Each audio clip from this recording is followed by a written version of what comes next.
함께 봉독하신 말씀 사도행전 9장 1절에서 7절 말씀 중심에서 사울아 사울아라는 제목으로 함께 말씀을 통해 은혜 나누기를 원합니다. 하나님이 쓰시는 일꾼, 하나님은 소명하시고 사명을 주시기 위해서 소명하시죠. 그래서 우리는 다 하나님 앞에 지금도 생명을 가지고 살아가고 있다고 하는 것은 내게 사명이 있구나라는 것을 우리는 늘 생각할 필요가 있습니다. 그래서 내 생명과 사명을 연결시킬 수 있어야 된다라는 겁니다.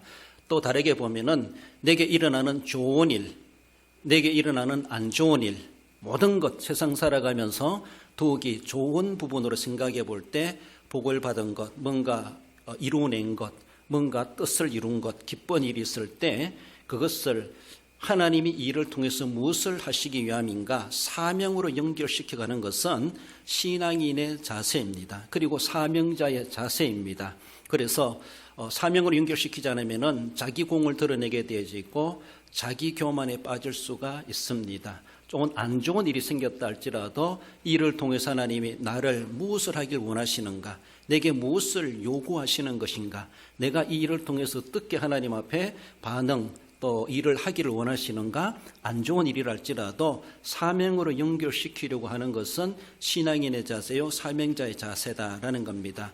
좋은 일들로만 하나님 우리에게 소명하시고 사명을 부여하시는 것이 아니라 안 좋은 일을 통해서라도 더 큰 교훈이 되고 하나님이 은혜 주시는 기회라고 하는 것을 우리는 생각할 수 있습니다. 그래서 주어지는 일들 우리는 우연한 것 같고 또 생각지도 못한 충격적인 일 같지만은 하나님께는 우연한 것이 하나도 없어요. 하나님은 모르시는 바가 없고 하나님도 깜짝 놀랐네 그런 것은 없습니다. 하나님 나도 모르는 일이 일어났네. 하나님은 그렇게 말씀하실 분이 결코 아니십니다. 우리는 충격이고 깜짝 놀랄 일이지만은 하나님은 이미 다 계획하시고 모든 일보다 선재하신 우리 하나님이십니다. 그러므로 하나님께 우리는 모든 것을 아뢰고 이를 통해서 하나님이 무엇을 하기를 원하시는 것인가 늘 사명으로 연결시킬 줄 아는 것이 신앙인의 성숙한 자세이다라는 것을 생각하며 내게 왜 이런 일이 일어났는가, 좋은 일이든 안 좋은 일이든 사명으로 우리는 생각해야 되고 묵상하고 연결시킬 수 있어야 할 것입니다. 우리는 사울을 두고 우리는 엘리트다 이렇게 말합니다. 그렇죠? 엘리트란 말은 사전적으로 우수한 능력, 높은 지위 이런 것을 갖춘 지도적 역할을 하는 사람이다. 남들보다 우수한 능력이 있어요. 높은 지위를 가지고 있어요. 남들보다 뛰어나다는 것이 참 엘리트다 이렇게 말하죠. 그래서 그런 배경을 가지고 있으면서도 남들에게 지도력을 나타낼 수 있는 그 사람을 가리켜서 엘리트다 이렇게 일반적으로 말을 하고 있습니다. 사울이 이미 예수님을 알기 전이나 알고 나서나 그런 정말로 엘리트죠. 유대교의 엘리트였고 또 이제 기독교에서 엘리트다 이렇게 말할 수가 있는데 그만한 능력자가 어디 있겠는가, 그만한 실력자가 어디 있겠는가. 재미는 사회적이든 종교적이든 그런 모습 속에서 정말로 참 신앙의 위인이고 엘리트답다 이렇게 말할 수가 있는데 이전에 사회적 엘리트 사울을 하나님께서는 이제 신앙의 영웅으로 만들어 가시는 그런 모습이 본문에 나타나고 있습니다. 그는 정말로 예수님을 박해하는 자였지만은 그는 정말로 예수님을 위해서 목숨을 걸고 순교까지 하게 되는 박해자가 순교자로 탈바꿈되어서 쓰임받은 놀라운 일에 대해서 우리가 함께 상고하며 은혜 받기를 원합니다. 여러분들 박해자도 하나님은 소명하시고 사명을 주시고 그러하여금 순교자가 되기까지도 하나님은 쓰신다고 하는 것이 얼마나 놀랐습니까? 완전히 말 그대로 180도 변화된 것이죠. 조금 각도가 달라진 것이 아니라 완전히 달라진 것이 예로 바울이라는 것이죠. 그렇죠? 우리들도 할 수 있으면 완전히 달라질 수 있어야 되는데 물론 처음부터 그렇게 나쁜 사람이 아니다 보니까 조금만 각도만 틀어도 얼마나 은혜로운 모습인지 모릅니다. 아무튼 사울은 박해자였는데 나중에는 순교자까지 되었다라는 것이 정말로 놀라운 변화의 모습을 보여주고 있습니다. 사울아 사울아 하는 제 주시는 말씀 먼저는 박해자 사울을 살펴봅니다. 1절에 사울이 주의 제자들에게 대하여 여전히 위협과 살기가 등등하여 그래서 다메섹으로 가고 있다 이렇게 말하고 있죠. 가는 중에 부활하신 예수님이 그를 낚아채시죠. 사울아 사울아 내가 어찌하여 나를 박해하느냐 하시거늘. 강한 빛이 비치면서 사울이 말을 타고 갔는지 어떻게 갔는지 그를 넘어뜨리고 쓰러뜨립니다. 그리고 하늘에서 음성이 들려오기를 사울아 사울아 내가 어찌하여 나를 박해하느냐라고 말씀하고 있습니다. 이름을 예수님이 언제 사울을 봤다라고 사울아 사울아. 주석가들은 이름을 연거푸 2번 부른다고 하는 것은 관심이다, 애정을이다 이런 걸 표현이라는 것이죠. 하나님께서 아브라함에게 창세기 22장에 너 독자 이삭을 모리아산에서 바치라 칼을 빼가지고 할 때 하나님께서 아브라함아 아브라함아 2번 부르십니다. 아브라함을 부르세요. 모세가 떨개나무 불꽃 가운데 불꽃이 붙어있는 것을 보고 가까이 오는 것을 보면서 하나님이 모세야 모세야 2번 부르십니다. 어린 사무엘이 붓개 옆에서 잠을 자고 있을 때 하나님께서는 어린 사무엘을 부르십니다. 사무엘아 사무엘아 2번 부르십니다. 그래도 참 아브라함을 모세를 사무엘을 부르신다고 하는 것은 그래도 뭔가 하나님과의 좀 인과관계가 있는 사람들이 아니에요. 그렇죠?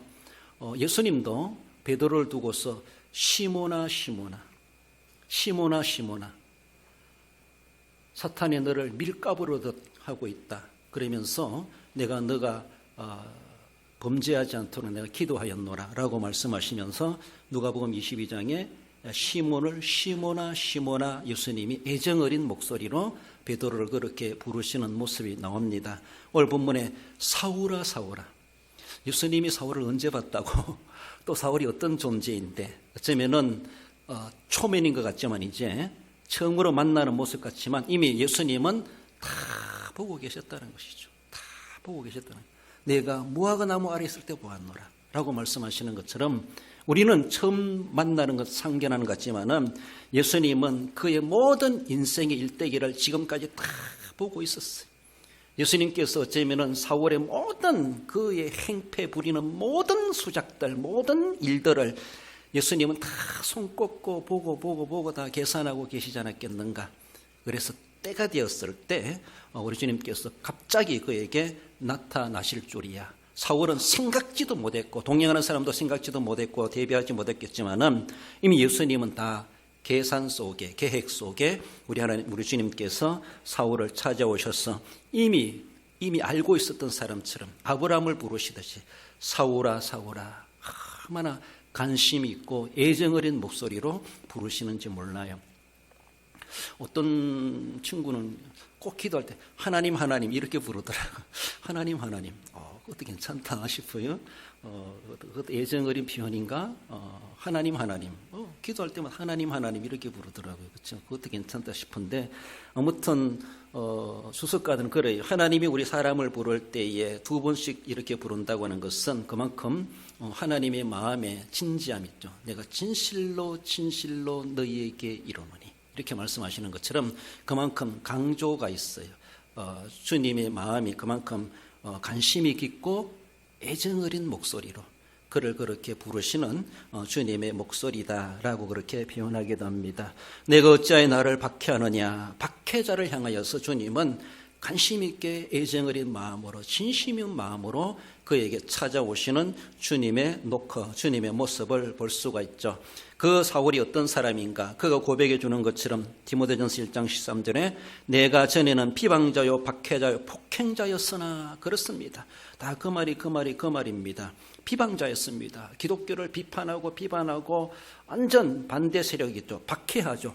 가만히 있는 말로만 하는 것이 아니라 막 행동적으로 그리고 폭행하며 사람들을 구타하며 때리며 막 이런 일들까지도 벌려갔던 그저 말로만이 이론적으로만이 그리 하는 것이 아니라 막 행동적으로 실제적으로 그의 삶이 박해하고 폭행까지 하는 이런 일들을 저질러갔던 사람이 사울이었습니다. 그 사울을 예수님은 이제 그 길가에서 그를 길에서 만나셨던 것을 볼 수가 있죠. 사울이 어떤 사람입니까? 우리가 보았던 스데반의 죽음의 현장에 있었던 사람으로 그렇게 사도행전 7장 58절에서 말씀해 주고 있죠. 그리고 그는 유대교에 열심하여서 신흥종교, 기독교 교인들을 잡아가두고 폭행하고 죽이는데 찬성표를 던진 사람이다. 사도행전 26장 10절 그가 고백해 주고 있습니다. 내가 그런 일에 찬성투표를 한 사람이다 라고 하며 자신의 지난 과거의 과오를 그렇게 회개하는 마음으로 고백하는 것을 볼 수가 있죠. 교회를 잔멸하는데 살기가 등등하고 열성적이었다. 오늘 말씀에도 여전히 위협과 살기가 등등한, 살기란 말은 살인하겠다, 살인, 사람을 죽이려고 하는 것이 막 용솟음 친다, 등등 막 끌어오른다 이런 말입니다. 살기가 사람을 죽일 것, 살기가 느껴니 이렇게 말하죠. 단순한 살기가 아니라 막 폭발할 것처럼 막 얼마나 기독교인들을 잡아 죽이는데 열성적이었는지, 거기에 자신의 인생을 거는 것처럼 그렇게 엘리트 그 뛰어난 실력과 능력을 가지고 기독교인들을 잡아 죽이고 박해하고 폭행하는데 그 완전 뛰어난 실력을 동원해 가지고 그렇게 해가는 사울이었다라는 겁니다. 사도행전 8장 3절에서도 사울이 교회를 잔멸할세, 잔멸한다는 것은 파괴한다는 겁니다. 각 집에 들어가 남녀를 끌어다가 옥에 넘기니라. 갈라디아서 1장 13절에서도 그가 고백하는데 내가 이전에 유대교에 있을 때에 하나님의 교회를 심히 박해하여 멸하고, 이 멸한다는 말도 뭐 잔멸한 말이랑 비슷한 말인데 파괴한다, 파멸한다, 타도한다 이런 말입니다. 그러니까 사도 바울도 어쩌면 그가 나중에 회심해서 복음사역 하면서도 자신의 과거가 그러하다는 것을 가슴에 품고 늘 죄인된 자세로 복음의 빚진 자로서 자기 때문에 고통당했던 이전의 성도들의 그 앞에 얼마나 사죄하는 마음으로 그가 복음사역을 더 열심히 하지 않았겠는가 그렇게 보는데, 일단 우리 주님이 사울을 부르심에 대해 그 사울은 어떤 사람이었는가, 그 당시에는 그렇게 심한 박해자였다는, 박해자, 그렇게 못 살 사람, 저 사람도 전도해야 되나, 전도하고 싶지도 않죠. 저 사람도 예수 믿겠나, 안 믿을 사람이죠. 우리가 볼 때는 도저히 인간적으로도 가까이 하고 싶지 않고, 정말 사회적으로 아무리 뛰어나고 온들 뭐합니까? 그 뛰어난 실력과 능력과 권위를 가지고 우리를 해치고 교회를 파괴시키는데 사용하는 사람인데 그렇지 않습니까? 뭐 어설프게 하면은 어설프다고 하지만은 그 사울이 어떤 사람입니까? 말 그대로 엘리트예요. 유대교에 뛰어난 사람이었습니다. 사울이 당시 교회를 향하여서 얼마나 철저하게 박했는지 그가 가진 배경을 봐서도 알 수가 있어요. 빌립보서 3장 5, 6절에 보면 나는 8일 만에 할례를 받고 이스라엘 족속의 베냐민 지파요 히브리인 중에 히브리인이요 율법으로는 바리새인이요 열심으로는 교회를 박해하고 율법의 의로는 흠이 없는 자로다. 자기 스스로도 사회적인 이런 이력을 가지고 있어요. 어디 내놔도 이 이력은 사람들이 기죽지 않는, 어디 가도 이미 그 서류만 봐도 이미 통과시킬 만한 이런 인재가 있겠나라고 할 만큼 배울 만큼 배운 사람이죠. 가말리엘 문화를 그는 졸업한 사람이라고. 당대에 그렇게 힐렐 학파와 가말리엘 학파가 있는데 당대에 인류 학교를 나온 거랑 똑같은 그런 학식을 가지고 있고 그런 학교의 출신자다 이렇게 말할 수가 있습니다. 그는 정말로 유대인으로서 이렇게 철저하게 모든 것에 대해서 뛰어난 배경을 가지고 있는 사람이었습니다.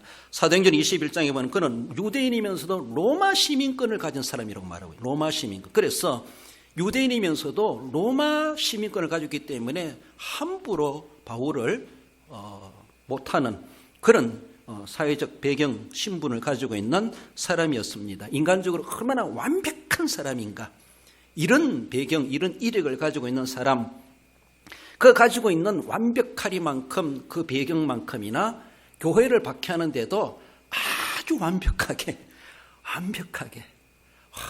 참 아깝죠. 그 뛰어난 실력을 마귀의 도구로 쓰임받고 있다고 하는 것은 자기는 알았는지 몰랐겠죠. 그것이 유대교에 심취하여서 그것이 자기가 믿는 여호와 하나님을 위하는 일인 줄 알았다는 것이죠. 오전에도 우리가 나눴지만은 아볼로는 구약은 능통한데 신약은 몰랐다라고 하는 것처럼 그것이 얼마나 큰 문제가 되겠습니까? 바울도 어쩌면 구약은 알았는데 구약의 하나님은 그렇게 철저하게 섬긴다고 하면서도 구약의 하나님께서 구속사의 흐름에 따라서 때가 차면 메시아를 보내시겠다, 메시아를 보내셨고 그 구속이 어떻게 지금 십자가상으로 부활로 사건이 이루어지고 초대교회가 형성되었는지 이건 몰랐다는 것이죠. 이건 모르니까 엉뚱한 원리와 진리를 가지고 그것이 지금도 그것이 통하는 진리인 줄 알고 그 율법에 심취해가지고 율법의 정신을 가지고 기독교는 이단이라는 것이죠. 똑같은 하나님의 이름을 부르면서 구약의 하나님을 능멸하는 그들이 볼 때는 그렇습니다. 그러니까 이단은 싹을 잘라야 된다. 그 당시에는 그만큼 종교적인 권세가 있었기 때문에 그런 일들을 저질러가지고 그렇게 자기가 말하는 것처럼 나는 히브리인 중에 히브리인이요 할례를 받았고 율법으로는 흠이 없는 사람이다 라고 할 만큼 그런 배경을 가진 만큼 그가 일하는 것도 참 철저했다라고 볼 수가 있어요. 저 사람은 배운 건 많은데 일하는 게 뭐 저래 이런 사람도 있어요. 그렇잖아요. 근데 배운 만큼이나 아는 만큼이 일하는 것도 속된 말은 똑소리 나요. 끝이 보여요. 끝이 보이는 사람이라. 그것은 참 나쁜 일, 우리가 볼 때 나쁜 일임에도 불구하고 나쁜 일에 똑소리 나게 일하는 사람이었다는. 그러니까 이 사울의 눈에 들어온 기독교인들은 잡히지 않을 수가 없고 그게 고생을 당하지 않을 수가 없을 그런 일들. 그래서 이방 땅까지 다메섹까지 가가지고 막 잡아오려고 하는 이런 열성까지도 벌려갔던 박해자 사울이었다라는 것입니다. 그가 가지고 있는 것은 선을 위한 사명이 아니라 가지고 있는 배경을 가지고 악을 위한 사명, 악의 사명을 감당하는데 연결시켰다는 것이죠. 내가 가지고 있는 것 가지고 내가 어떤 사명에 내가 연결시키고 있는가. 오늘날에 나쁜 짓 하는 사람도 지능범이다 이렇게 하면 지능범, 뭐 컴퓨터라든가 또 휴대폰, 우리는 그렇게 조작해라고 해도 못하는 이 사람 우리보다 얼마나 뛰어나게 해킹해가지고 우리 핸드폰 자기가 지 맘대로 막 가지고 놀고 그렇게 이용하고 악용하는 것처럼 뛰어난 지식과 그 두뇌를 가지고 나쁜 짓 하는데 써먹고 그걸 가지고 아주 유흥비로 그러기 위해서 온갖 나쁜 짓을 저질러가는 그런 모습들을 볼 수가 있죠. 얼마나 안타까운지 몰라요. 우리가 볼 땐 사울이 당대에 그렇다는 것이죠. 그렇게 뛰어난 지능과 지식과 철저한 그 성격을 가지고 정말로 악을 위하여서 자신이 가지고 있는 달란트를 악의 사명과 연결시켜가지고 거기에 올인하는 이런 못돼먹은 사울이었다라는 것이죠. 얼마나 그가 참 사상이라는 그런 게 무서워요. 더욱이 종교와 사상이 종교적인 사상이라고 하는 것은 더 그렇게 그래서 우리가 남북이 통일돼도 참 문제가 많을 것이다 이렇게 말을 하고 있는데 이념이 다르잖아요. 이념이 그렇잖아요. 그것이 융화돼 가지고 하나 되려 그러면은 2대 3대 다 죽고 4대 5대쯤 가면은 우리나라가 진짜 통일 나라가 되지 않겠는가 이렇게도 느낄 수 있어요. 그렇지 않습니까? 우리 세대들은 지금 남북 대결이라고 하는 이런 그 이념이 탁시 다르다 보니까 정치적으로 통일된다 할지라도 사실은 이념이 다르고 생각이 다르기 때문에 뭔가 하나가 될 수가 없어요. 겉으로는 하나 되는 것 같지만은 내면적으로는 계속해서 갈등이 일어나는 것은 있을 수밖에 없다. 이렇게 될 수가 있는데 그러니까 그 세대들은 다 가고 나서 후 세대들 가면은 제대로 통일적인 그런 모습이 있지 않겠는가 싶은데 그러다 보니까 지금 현재 살아가고 있는 사람은 차라리 통일 안 되면 좋겠다 이런다는데 대통령의 1순위 사명은 조국 통일입니다. 조국 자유 평화 통일 이것이 대통령이 해야 될 업무이기도 한데 아무튼 우리가 기도해야 될 내용입니다. 사람의 인간의 힘으로 안 된다 할지라도 한마디로 복음 통일 하나님의 복음으로 하나님이 사울을 변화시키시는 것처럼 아무리 어떤 이념에 빠져 있다 할지라도 복음이 제대로 들어가면은 이렇게도 하나님이 변화시킨다는 것에 우리는 소망을 가지고 있어요. 그러니까 복음 통일은 복음 통일 정치적이고 경제적이고 이런 것보다가도 그 이념마저도 바꿔놓잖아요. 하나님께서는. 그렇지 않습니까? 사울같이 이런 유대교의 이념에 빠진 사람이 어디 있습니까? 그런 사람이 어떻게 복음을 받아들일 줄이야. 그 이념이 바뀔 줄이야. 사람이 할 수 없었지 않습니까? 어쩌면 전 그래요. 그래서라도 예수님이 나서실 수밖에 없지 않은가. 예수님이 직접 나서실 수밖에 없었던 것은 아닌가. 이 바울 이놈을 잡아내기 위해서, 그리고 초대 교회를 위해서라도. 말 안 들으면 주님이 아마 그 생명 가져갔을 겁니다. 그러나 말을 들었기 때문에 살려두고 속된 말로 예수님이 써먹어 주시지 않았겠는가 싶어요. 그렇잖아요. 주님이 꺾으실 때 꺾임을 당해야 되지, 안 꺾이려 하다가 계속 목에 꼿꼿이 서 있다가는 하나님이 완전 그만 쳐버리신다는 것을 생각할 때, 그래도 이 바울은 정말 주님이 부르셨을 때, 꺾으셨을 때 제대로 꼿꼿하셨다라고 하는 것이 주님 앞에 그래도 긍휼함을 입었고 신약교회를 세우는데 중요한 인물로 주님이 쓰셨다라는 것을 볼 때 참 귀한 것입니다. 여러분들, 내가 가지고 있는 배경이 주님의 선한 사업을 위해서 어떻게 사명과 연결되고 있는가를 생각해 봐야 돼요. 건강, 물질, 지식, 학력, 내 가지고 있는 뭔가 배경, 내 이력, 좋은 것이든 안 좋은 것이든, 안 좋은 것이랄지라도 하나님의 선한 일에 쓰임받기를 우리는 사모 그렇게 바꾸어 가야 되죠. 좋은 것이 있다면 더욱이 그것이 선한 사명과 연결시켜 가야 되지, 그것을 자기만을 위해서 사용한다면 결국은 사울 같은 그 인생이 될 수밖에 없다고. 주님이 꺾어주시면 꺾일 수 있겠지만 주님이 내버려 두시면 계속 악마 쌓아가다가 나중에 주님의 마지막 심판대에 정말로 이를 갈며 슬피며 처참한 꼴을 당할 수가 있다는 것을 우리는 생각해야 돼요. 가지고 있는 것이 주님 앞에 선한 도구가 되어야 되지, 선하게 사용되지 않는다면 우리 주님께 버림을 당할 수가 있다라는 것을 생각해 봅니다. 사울을 주님께서는 그렇게 만나셨던 것을 봅니다. 그 사람은 박해자였다라는 겁니다. 나가서 두 번째로 사울아 사울아 그는 전도자 바울로 바뀌게 되는 것을 보죠. 6절에 너는 일어나 시내로 들어가라. 내가 행할 것을 내게 이를 자가 있느니라 하시니. 그는 강한 빛에 눈이 어두워졌어요. 앞을 못 보게 되었습니다. 갑자기. 그래서 주님이 그에게 주시는 말씀은 일어나 시내로 들어가라. 내가 너에게 사람을 보내겠다. 그리고 앞으로 너가 무엇을 어떻게 하며 살아가야 될 것인지 일러줄 것이다. 그 사람을 만나게 될 것이다. 이제까지는 이렇게 살아왔지만 앞으로는 이렇게 살아갈 방법을, 무엇을 해야 될 것인지 일러줄 자를 내가 보내겠다. 그래서 시내에 들어가라. 그러면서 어쩌면 사람들의 부축을 받아서 시내로 어느 집에 들어가지 않았나 싶습니다. 그렇습니다.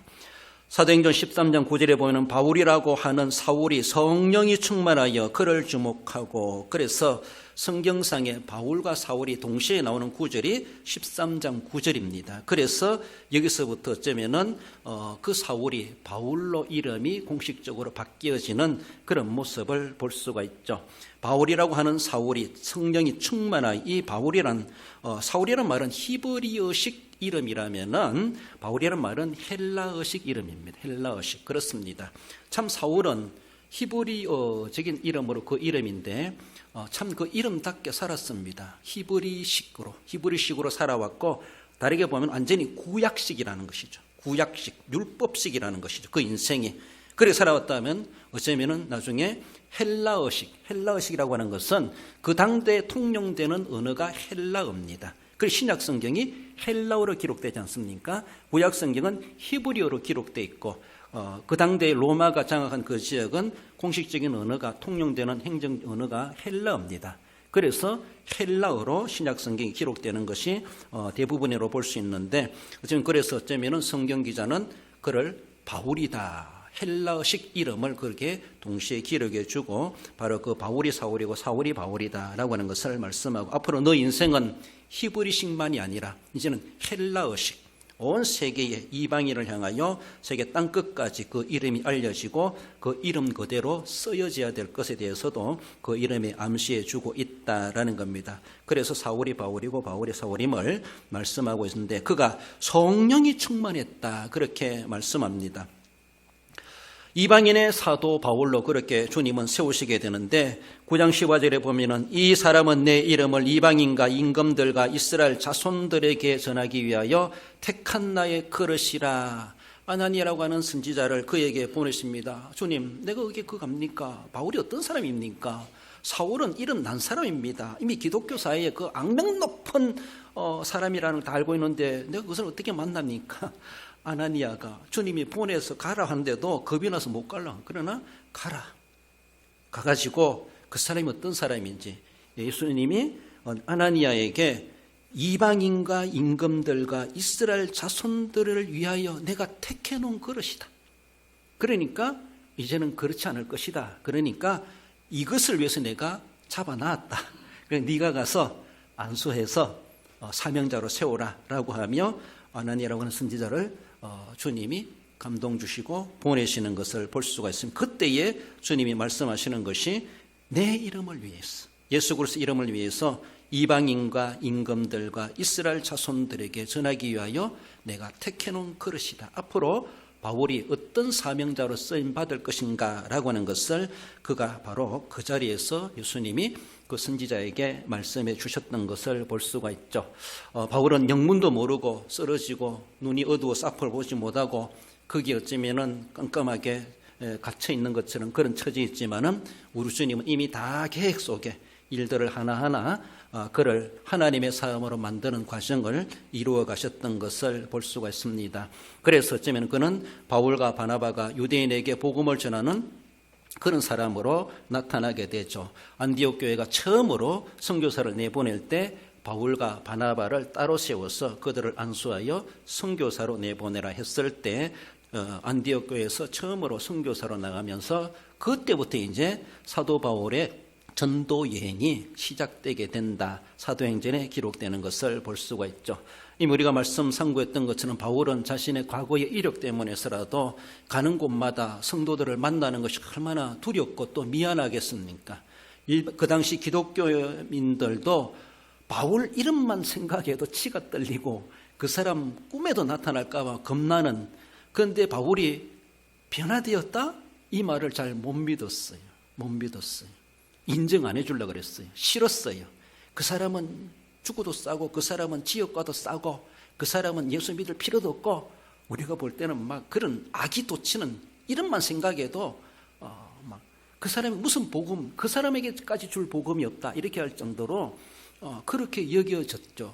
변화되었다고 한다 할지라도 어디 가서 기독교인들이 수용해 주지 못하는, 포용해 주지 못하는, 얼마나 거기에 대한 치가 떨리면은 이 사울에 대해서 얼마나 그들이 상처가 있었으면은 그가 예수님 믿게 되었다 한다 할지라도 우리 교회 오세요. 우리 교회 아니면 딴 교회 가세요. 막 이런 식이다.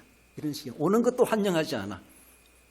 그렇지만 바나바라는 사람이 사울을 찾아가 가지고 발굴해내죠. 그래서 결국은 바나와 단짝이 1차 전도여행 때 짝이 되는 것을 볼 수가 있는데, 여러분들 사람은 잘 변화되지 않아도 주님이 변화시키면 변화되는 겁니다. 그리고 하루아침에 변화될 수 없겠지만은 두고 계속해서 말씀을 접하고 은혜를 받게 되면은 정말로 사울이 변하여 바울이 되듯이, 박혜자가 변하여 전도자가 되듯이 그건 하나님이 하게 하실 것이다 라고 생각해 볼 때, 정말 그래서 바울은 늘 자신은 디모데전서 1장 15절에 말씀해 주는 것처럼 죄인 중에 나는 개순이라, 내가 개수다, 내가 그런 죄인이다 라고 하면서 지난 날들에 그것을 자랑 삼아 이야기하는 것지 않지만 나는 옛날에 그런 사람이었습니다. 가는 곳곳마다 자신의 죄책감을 드러내고 그리고 미안하던 그런 마음을 가지고, 그래서 나는 더욱이 복음의 빚진 자이고 교회의 빚진 자이고 사랑의 빚진 자이고 구원의 빚진 자로서 정말로 다른 사도들보다도 더 열심히 해보려고 하는 그 나름대로 성격 그대로, 배운 그대로, 배경 그대로 그런 열심을 다해서 전도자로서 주님 앞에 섬겨갔다라는 겁니다. 고린도전서 9장 16절에서도 만일 복음을 전하지 않으면 내게 화가 있을 것이로다. 얼마나 그는 복음에 대해 열정을 가지려고 했는지, 복음을 전하지 않으면 내게 화가 있을 것이로다. 화를 누가 원하는 사람이 있겠습니까? 그러니까 자기는 복음 전하는 것을 얼마나 막 소중하게 여겼는지. 그 복음이 뭐예요? 자기가 박해했던, 네가 박해하는 예수라, 예수를 전하는 것이 복음이에요. 예수님은 우리를 위해서 이 땅에 오셔서 하나님이신데 인간의 몸을 입고 오셔서 우리 모든 죄를 탕감해 주시기 위해서 대속의 제물로 십자가에 못 박혀 죽으셨습니다. 죽으심으로 끝난 것이 아니라 사망 권세 계시고 그는 부활하셨습니다. 이것이 예수라, 이것이 복음이라. 자기는 이것을 전하지 않을 수가 없다는 것이죠. 내가 그것을 전하지 않으면 나는 화가 임할 수밖에 없다, 이런 모습. 그만큼 그 복음에 빚진 마음, 내가 예수님을 몰라보고 그렇게 박해했던 것이 얼마나 한스러운지, 그래서라도 그는 얼마나 복음에 심취해가지고 남은 인생 나는 복음을 위해서 산다, 더불어 사는 인생이다, 얼마나 귀한지 몰라요. 뭐 바울처럼 우리가 좀 그런 나쁜 짓 하다가 예수 믿어서 구원받으면 그런 마음 들어야 되는지, 우리는 그런 일이 없다 할지라도 우리는 동일한 복음을 받은 자이고 구수감을 받은 것은 똑같아요. 괴수가 구원받은 거나 선량한 사람이 구원받은 거나 우리 하나님 앞에는 똑같은 죄인이에요. 죄자를 말을 크게 쓰면 큰 죄고 작게 쓰면 작은 죄예요? 아니, 주님 앞에서는 마음속에 나쁜 마음 가진 그 자체도 죄라. 그 죄로서는 그런 마음이라도 있으면 천국 갈 수 없어요. 그 죄 때문에 뭐 엄청난 죄를 지어서 못 가는 것이 아니라 내 마음속에 나쁜 생각, 그것도 죄라. 고기 천국 들어가는데 걸려요. 안 돼, 그것 때문에. 그렇잖아요. 여러분들, 우리가 정밀기계도 있잖아요. 정밀기계도 저도 그거 해봤는데 뭐 100분의 2, 뭐 1000분의 몇 미리 이런 것까지도 정밀하게 맞춰요. 거기 뭐 달나라가 로켓을 쌓아 올리는데, 그런데 뭔가 눈곱만 한 게 뭔가 오차가 있어도 가다가 폭발해버리고 성공하지 못하잖아요. 세상의 일도 그렇습니다. 우리가 예수님을 믿고 천국 가게 되는 일에 대해서는 내 마음속에 자꾸만 머리틀 같은 눈에 보이지 않는 그런 죄가 있다 할지라도 그것 때문에 오차가 생겨나는 거예요. 그것 때문에 천국 입성에 걸린다는 거예요. 엄청난 죄짐을 내가 지고 있기 때문에 걸리는 것이 아니라, 당연히 그건 그렇겠지만은 죄라고 하는 것은 하나님 앞에 똑같아요. 그러니까 괴수가 변화되어 예수 믿었으니까 큰 은혜를 받았고, 나는 그런 괴수 아니었고 큰 죄 없다 할지라도 내가 구수감을 받았다, 똑같습니다. 그러므로 구수감을 받은 은혜의 감격은 똑같이 느낄 수 있어야 돼요. 엄청나게 나쁜 짓 돼가지고 변화돼가지고 해야만이 큰 은혜 받은 것만이 아니라는 것이죠. 구원의 은혜는 똑같습니다. 죽일 놈 같은 사람이 회개해가지고 예수 믿어 구원받는 거나, 나같이 착한 사람이 예수 믿어 구원받는 사람이나 구원의 은혜는 똑같아요. 구원의 감격은 똑같아야 돼요. 그러니까 구원의 감격은 그 죄로 지옥 가는 거나 요거 죄로 지옥 가는 거 똑같아요. 지옥 가서 나 억울합니다, 요거밖에 없는데 왜 나를 지옥 보내는 이럴 겁니까? 아니, 천국은 여기 있어도 티끌 만한 오차가 있어도 안 돼요. 세상에 기계도 안 되는데, 세상에 로켓도 그게 가다가 폭발하는데 달성하지 못하는데, 그런 것처럼 네, 요거 가지고 하나님 그냥 눈 감아주시지. 아니, 요거나 엄청난 죄나 막가파 같은 죄인이랄지라도 괴수 같은 사람이 똑같아요. 하나님 앞에는 지옥 가는 건 그 죄 때문에 지옥 가는 거예요. 그러므로 그 죄를 탕감받았다는 것은 똑같다는 것이, 그러니까 사도 바울 같은 사람이 회개해가지고 예수 믿어 그 은혜 감격하고 복음에 빚진 자로 마음을 가지는 것처럼 내가 구원받은 것도 바울이 구원받은 똑같아요. 그러면 우리도 똑같은 구원의 감격이 있어야 되고, 거기에 대한 빚진 자의 심정, 그래서 내가 어떻게 복음을 갚을 것인가, 복음으로 내가 주님의 은혜에 보답할까, 이 마음을 가지는 것은 똑같아야 된다는 것이죠. 똑같아야 된다는 것이죠. 그러므로 바울은 또 인간적으로 볼 때 자기는 과거 이력이 그렇게 험악하기 때문에서라도 더 실감나게 느끼고 또 헌신하려고 애를 썼겠죠. 그 복음이 무엇인가? 바로 예수 그리스도. 자기가 그토록 미워했고 싫어했고 짓밟았던 그 예수님을 이제는 자기가 최고의 자랑거리로, 십자가 외에는 그러면서 오직 예수밖에 없는 이 바울의 그 모습. 디모데후서 4장 2절에서도 너는 말씀을 전파하라, 때를 얻든지 못하든지 항상 힘쓰라. 자기는 하지 않으면서 디모데에게 그렇게 요청하겠습니까? 얼마나 그가 항상 복음을 위해서 열심을 했던가를 보여주고 있죠. 로마서 15장 20절에서도 또 내가 그리스도의 이름을 부르는 곳에는 복음을 전하지 않기로 힘썼노니 이는 남의 터위에 건축하지 아니하리 함이라. 무슨 말씀입니까? 자기는 얼마나 복음에 대한 열정과 욕심이 있었는지 복음이 이미 들어간 지역은 안 가고 싶다는 거죠. 남의 터위에 건축 안 하고 싶다는 것이죠. 그러니까 미전도 종족, 전도가 복음이 안 들어간 그 개척지, 창의적 접근 지역이라 그러죠. 복음을 수용하지 않고 반대하는 그런 종족들, 복음이 아직도 들어가지 않는 미전도 종족을 향하여 자기는 가고 싶다는 것이죠. 이미 간 데는 간 사람들 계속 가시라는 거예요. 그래서 그 가서 같이 하는 것보다는 자기는 생판 길 없는 곳에 가 길래 가면서 교회를 세우고 영혼을 구원하고, 그렇게 해도 땅끝까지 가기도 바쁘다는 것이 자기 인생에 시간이 모자란다는 거예요. 그래가지고 어떻게 하든지 미전도 종족을 향하여 나가려고. 그리고 로마서 15장 28절에서는 너희에게 들렀다가 서바나로 가리라. 당대의 그들은 천동설이었는지 모르지만은 저 끝이 지구 끝인 줄 알았어요. 그것이 바로 서바나, 스페인. 그래서 로마를 거쳐가지고 내가 서바나로 가리라. 이것이 그의 선교의 꿈이었습니다. 한마디로 말 그대로 땅끝까지 자기는 가보고 싶다는 것이죠. 복음을 들고. 미전도 종족뿐만 아니라 또 땅끝을 향하여 주님이 땅끝까지 가라 했으니까 땅끝에 대한 희망을 가지고 있어요. 결국은 바울이 그 생애에 서바나까지 못 가지 않았나 그렇게도 보기도 하는데, 그의 선교의 비전이었습니다.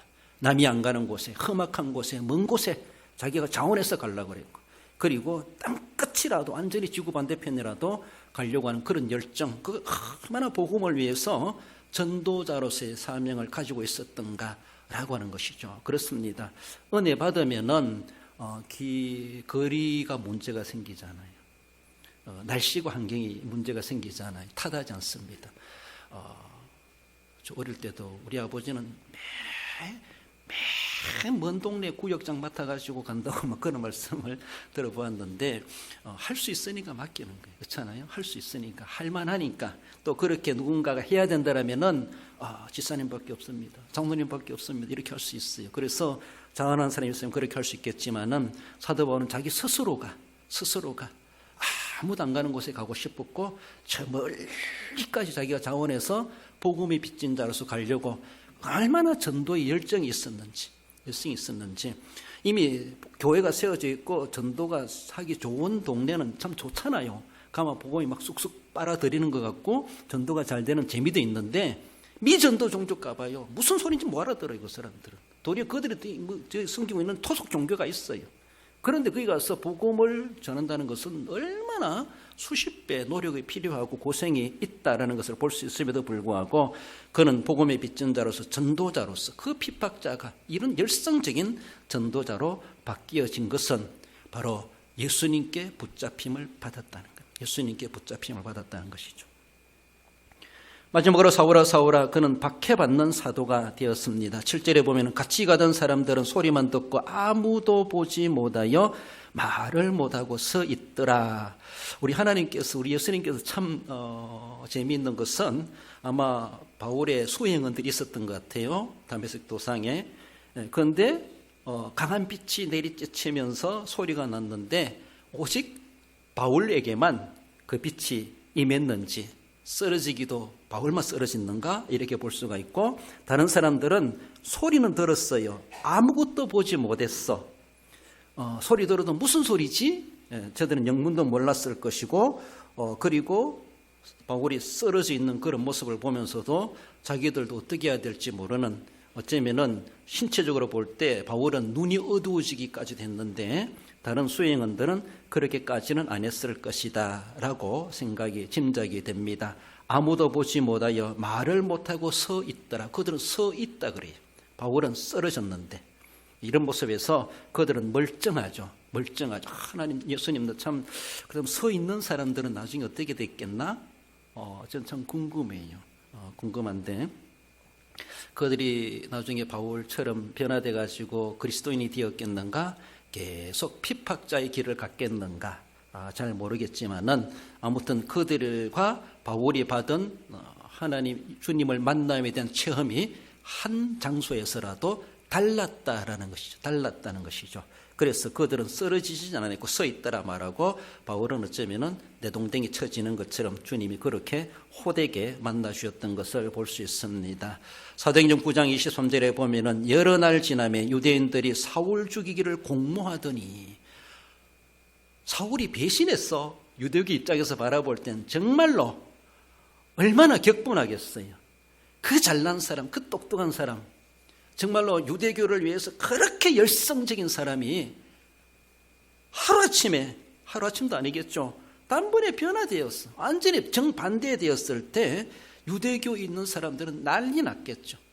이제는 그에 대한 어떤 기대감이 아니라 이런 죽이고자 하는 그런 죽이기를 공모하더니 그 사람들이 어떻게 모였습니까? 사도행전 23장 12절 읽어봅시다. 나리샘에 유대인들이 당을 지어 맹세하되 바울을 죽이기 전에는 먹지도 아니하고 마시지도 아니하겠다 하고 이같이 동맹한 자가 40여 명이었더라. 40명이 어쩌면은 바울을 죽이기 전에는 우리는 마시지도 먹지도 않겠다. 이렇게 조직 결사대가 구성되었던 것을 볼 수가 있죠. 어쩌면은 살인 결사대, 이 사울이라는 사람을 죽이려고 40명이라고 하는 그런 결사대가 조직되고 있다는 것이죠. 와, 그러니까 바울이 어디를 가서 다리 뻗고 자겠습니까? 어디 가서 그렇잖아요. 널려 있는 것이 자기를 죽이려고 하는 사람들이 어디에 숨어 있을지, 요새 CCTV 때문에 어디로 도망도 못 간다 하는 것처럼 막 그 낯선 사람 보고 이 사람 보면 저 사람이 그 사람이 아닌가. 바울도 얼마나 인간적으로 트라우마, 그 심리적인 불안 얼마나 많겠는가. 그래가지고 한번 포위당했을 때는 창문에 줄을 달아 내려가지고 도망치게 하고 이렇게도 예수님께서 그를 피신시켜 주시는 그런 일도 겪어보게 했던 것을 볼 수가 있죠. 그렇습니다. 옛날에 김신조가 박 대통령 죽이려고 청와대 31명을 데리고 왔다 이래. 그 우리나라에서도 실미도에 31명의 김일성을 죽이자라고 하며 조직을 했다고 하는데 바울을 죽이려고 40명의 결사대가 조직됐어요. 누가 하라고 했겠어요? 자기들이 스스로가 그래 막 유대교에 열성 있는 사람들이 그렇게 하지 않았겠는가? 바울이 무엇이건데? 그만큼 바울은 유대교에서 그런 사람이었다는 것이죠. 대단한 사람이었다는 것이죠. 그리고 그가 지금 완전히 바뀌어져 가지고 기독교를 위해서 일하는 그 자체가 유대교에 얼마나 큰 타격인가를 그들 스스로가 보여주고 있어요. 얼마나 그것이 바울의 영향력이 얼마나 컸는가.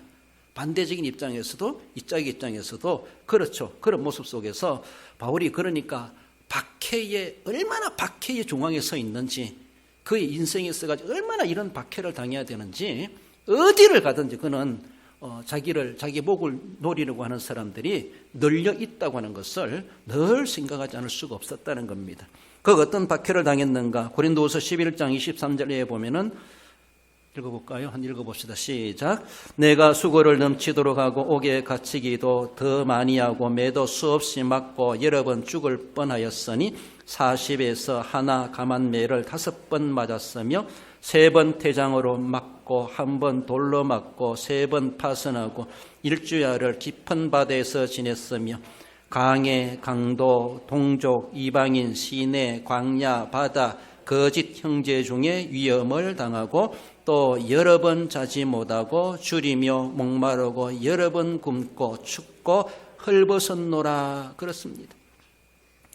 바울이 어디 간들 그가 정말로 이렇게 자기의 어떤 자랑하는 것이 아니라 남들이 육신을 가지고 이야기하는 자기도 나 어리석은 자랑을 한번 들어보라라고 하며 그렇게 참 그렇게 읊어주는 그런 내용으로 볼 때 바울이 참 이런 고난의 길을 걸어갔구나라고 하는 것을 우리가 참 생각해 볼 수가 있습니다. 이 중에 우리가 한 가지만 당해도 나 교회 안 가, 예수 안 믿어, 막 이렇게 배신할 수 있지 않겠는가? 한 가지만 우리가 한 가지만 당해도 그렇잖아요. 완전히 죽은 줄 알고 동구밖에 내 동생이 쳐놨는데 또 살아났어. 살려줬어. 명언 길었는지. 그러면서 이제는 다시 안 해야지. 그렇지만은 바울은 여전히 다시 또 회복되면은 복음을 위해서 박해는 문제가 안 되었다라는 것이죠. 박해는. 그러면서 그 박해가 있다 할지라도 춥든지 덥든지 헐벗었든지 배고프든지 목마르든지 바다를 건너든지 광야를 가든지 동네에 가든지 도시에 가든지 촌에 가든지 어디를 가든지 그는 정말로 안전하지 못했다. 그만큼 그런 위험한 가운데서도 그 귀한 사역을 했다라는 겁니다. 조금만 위험하면은 쉬었다가 하고 바람 지나고 나면 하지 이런 생각도 있을 텐데 정말로 거룩한 미련이 남아있는 바울은 끝까지 그 사역을 쉬지 않고 하나님이 힘 주시는 대로 하나님이 또 낫게 해주시면은 또 나음을 받고 힘 주시는 그대로 박해가 문제가 아니라 하나님이 기력 주시고 힘 주시면 얼마든지 옥에 갇히면 갇힌 그 자리에서 간소들에게도 죄수들에게 복음을 전하고 가는 곳곳마다 복음을 전하는 그런 일들을 행해갔고, 그만큼 또한 박해도 자기는 복음을 전하지만 자기에게 돌아오는 것은 박해라는 박해. 복음을 전하면 전할수록 자기에게는 박해가 더 컸다. 박해가 그만큼 컸다라고 하는 것을 볼 수가 있습니다. 그렇습니다. 참 영적 그리고 천국의 엘리트가 되는 것은 참 쉽지가 않구나, 그런 생각이 들어요. 가만히 있으면은 세상적인 엘리트로서 그는 유명한 사람이 되었을 거예요. 그렇죠? 그러나 하나님 나라의 엘리트가 된다고 하는 것은 이런 과정이 필요한가? 이런 과정이 필요한가? 그래요. 사도 바울이 이런 것을 겪어오면서도 복음을 전하는 걸 보면은 그 복음이 무엇이건데, 예수님이 무엇이건데, 하나의 신화적인 이야기겠는가? 꾸미는 이야기, 그걸 가지고 바울이 자기 인생을 이렇게 걸었겠는가? 생각해 보면요, 이 복음이 진짜라는 거예요. 복음은 생명이라는 거예요. 예수님이 십자가에 달려 돌아가시고 부활하시고 성천하시고 재림하신다는 것은 사실이라는 거예요. 똑똑한 바울이 자기 인생을 걸고라도 이런 고난을 겪어가면서라도 포기할 수 없는 것. 왜 그렇겠어요? 우리보다 못난 사람이 아니에요. 뛰어난 사람이잖아요. 얼마든지 사회적으로 출세할 수 있는 사람에도 불구하고 다 내려놓고, 세상의 엘리트 다 내려놓고 복음을 위해서 이렇게까지 할 수 있었다고 하는 것은 예수님을 제대로 만났어. 복음이 뭔가를 제대로 아는 사람이라, 진리가 뭔지를 아는 사람이고, 천국과 지옥이 있다고 하는 것을 확실히 아는 사람이라, 그리고 믿으면 천국 가지만 안 믿으면 넌 하나 할 것 없이 지옥 가는 걸 확실히 아는 사람이라. 그렇기 때문에 안전할 수가 없었고 안 할 수가 없었고, 이런 고난이 있다 할지 고난이 문제가 아니라는 것이죠. 지금 죽는 것은 죽으면 끝나지만은 죽고 나서 어떻게 될 것인가, 그 문제가 있기 때문에서라도 바울은 자기의 육신적으로 당하는 재난과 고난은 그것이 연연하지 아니하고 박해받는 것, 자기는 하면 할수록 돌아오는 것은 박해밖에 없어. 그래요. 사실 이것이 하늘의 상급거리죠. 그렇죠? 내가 뭔가 했는데 상이 돌아왔다. 하늘의 상 없어요. 그러면 내가 했는데 칭찬이 돌아왔다. 그거는 하늘의 상이 칭찬이 없다고 볼 수 있어. 돌아왔는데 사람들이 나를 도리어 미워한다. 그럼 주님의 사랑이 남아있어. 그렇잖아요. 남들이 나를 오해한다. 주님의 인정이 남아있어. 그렇죠? 나는 뭔가 했는데 내가 손해봤다. 손해본 그 이상으로 하늘의 상급이 예비되고 있어. 나는 그렇게 열심히 복음을 전했는데 내가 도리어 박해를 받는다. 바울처럼 그것이 하늘의 면류관이에요. 면류관 쉽게 주어지는 거 아닌 것 같아요. 그렇죠? 내가 손해보지 않고 내가 고난당하지 아니하고 내가 세상에 다 누리가면서 하늘에 무슨 상급을 우리가 바라겠습니까? 인정받고 칭찬받고 사랑받고, 세상에서 그거 안 받았으니까 하늘에서 인정받고 하늘에서 사랑받고 하늘에서 칭찬을 받을 수 있습니다. 그렇습니다. 세상에서 내가 상을 안 받았으니까 하늘의 상이 남아있는 거예요. 주님이 주실 것이 있다는 것이죠. 사도 바울은 복음을 전했는데 돌아오는 건 박해밖에 없어. 그러니까 내가 의의 면류관을 얼마나 자신 있게 말하지 않습니까? 쉬운 말로 바울 같은 사람에게 의의 면류관 안 주면 세상에 누구에게 주겠습니까? 주님은 의의 면류관 많이 쌓아놨을 텐데 어떤 사람 주겠어요? 그렇지 않아요? 그러니까 순교자의 상이 제일 크다 이렇게도 말하기도 하는데 그렇습니다. 우리는 살아있는 순교자다운 그런 자세로 주님 앞에 박해를 무릅쓰고라도 우리 주님의 귀한 사명을 감당해 가야 할 것입니다. 빌립보서 1장 20절도 읽어볼까요? 나의 간절한 기대와 소망을 따라 아무 일에든지 부끄러워하지 아니하고 지금도 전과 같이 온전히 담대하여 살든지 죽든지 내 몸에서 그리스도가 존귀하게 되게 하려 하나니 이는 내게 사는 것이 그리스도니 죽는 것도 유익함이라. 할렐루야. 그렇습니다. 바울이 이런 말씀뿐만 엄청 많지요. 그가 자기에 대해서 그렇게 주님과 어떤 관계가 되었는가 고백해 주는 것. 담대하여 살든지 죽든지 오직 나로 인해서 그리스도가 존귀케 되기를 원합니다. 그리스도 때문에 내가 존귀함을 받는 것이 아니라 나 때문에 주님이 존귀케 되기를 바라시는 것. 이것이 신앙인의 자세입니다. 예수님 때문에 내가 덕보를 하지 말고 나 때문에 예수님 덕보게 해드려야 돼요. 그것이 하늘의 상급입니다. 그래서 이는 내게 사는 것이 그리스도니 나는 그리스도를 위해서 죽는 것도 감사하다. 그래서 바울은 어쩌면은 로마의 10대 박해가 있어요. 10명의 황제가 그들의 시대에 기독교를 박해하려고 하는 거의 한 약 300년의 세월이 기간, 300년의 세월, 기독교 공인하기까지. 사도 베드로 이런 사람 네로 황제 때 그러게 됐죠. 그때부터 이미 10명의 황제가 등장하면서 약 300년의 세월을 흘러갑니다. 10대 박해라 그래요. 초대 시대에. 그래서 기독교가 콘스탄틴 황제가 기독교를 공인하기까지 유명한 박해, 뭐 10명만이 아니죠. 10대로 볼 때 10명의 황제가 등장하는데 그때에 베드로도 바울도 죽임을 당하지 않습니까? 그래서 사도 바울도 AD 67년에 그가 목배임을 당하는 순교를 당했다. 그렇게 말합니다. 아쿠아 살비에라고 하는 곳에서 참수를 당했대요. 그래서 전하는 말에 의하면은 바울의 목을 쳤대요. 지금도 그 기념교회가 있는데 바울의 목을 친 기둥이 있다 그러네요. 거기에다가 목을 얹어놓고 내리쳤다는 거예요. 내리쳤는데 그 투상이 서쪽을 향하여 통통통 굴러갔대요. 그래서 어떤 사람이 바울이 가고 싶었던 서바나, 그래서 그 머리가 그렇게 튕겨간 것은 아닌가, 뭐 그렇게도 이야기하는데, 그렇게 서바나 땅끝을 향하여 가고 싶어 했던 바울의 염은 사실 몸으로 가지 못했다, 이렇게도 전해지기도 하는데, 아무튼 목을 쳐가지고 목배임을 당하는 순교를 당했다, 그렇게 말합니다. 그래서 그 뒤에 전해지는 말에 의하면은 루치아 부인이라고 하는 그 주군의 소유지에 베드로와 바울의 시신을 안장해 놓고 몰래 관리해 왔대요. 관리해 왔는데 258년쯤 되었을 때 바레리우스 황제 때 박해가 시작되었을 때 그 시신을 거기 둘 수 없어가지고 다시 시신을 파내가지고 카타콤에다가 안장을 했대요. 그래서 죽어서도 어디에 떳떳하게 묻힐 데도 없어. 그래서 카타콤에다가 안장했다가 나중에 콘스탄틴이 기독교를 공인했을 때 콘스탄틴이 바울과 베드로의 시신을 이장하라고, 그래서 바울의 시신은 바울 교회에다가, 그리고 베드로의 시신은 베드로 성당에다가 안치했다, 이장했다, 그렇게 전해지고 있고 지금도 가면은 그 무덤이 있다, 그렇게 말씀하고 있습니다.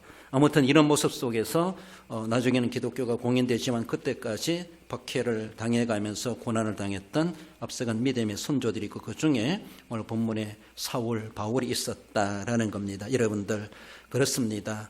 나는 그렇게 박해자였고 그렇게 핍박자였지만, 그렇게 못돼 먹은 사람이지만은 내 인생을 주님께 맡겨드렸을 때 주님께서 마음껏 쓰십니다. 그래요. 주님께 안 맡기고 내 맘대로 살겠습니다 하다가는 결국은 주님께 버림을 당할 수가 있다라는 걸 생각해 볼 때 우리 신앙 내 힘으로 지켜갈 수 없습니다. 우리 주님께 맡겨드리고 성령의 감동하심을 따라 생각할 때에 귀중하게 들어 쓰임 받을 수가 있다라는 것. 우리도 바울처럼 내가 살든지 죽든지 내 몸에서 그리스도가 존귀케 되기를 바라고, 난 살아도 좋고 죽어도 좋다, 이런 신앙의 감격과 고백을 가지고 우리가 살아간다면 얼마나 좋겠는가. 죽을 일이 있어도 뭐 걱정입니까? 그렇잖아요. 핍박이 있어 본들 뭐 걱정입니까? 난 죽어도 좋다, 이런 마음, 이만큼 목숨을 걸고 주님께 충성했던 사울, 그만이 아니라 그 은혜가 우리에게도 동일하게 임하고 있습니다. 그래, 똑같이 은혜를 베풀었는데 사울은 그렇게 변화되어서 그런 인물이 되었다면 내게 주신 그 은혜도 다른 것이 아닐 텐데, 그 복음을 받은 나는 얼마나 주님 앞에 정말 바울만큼 뭐하다 할지라도 그래도 흉내라도 내려고 하는 그런 자세, 그런 모습으로 부끄러움을 가지고 뭔가 해보고자 하는 그런 도전심으로 섬겨가야 되지 않겠는가, 그런 생각을 해봅니다. 남은 생애 가운데서도 오늘도 우리에게 사울아 사울아, 여러분 이름 한번 불러보세요.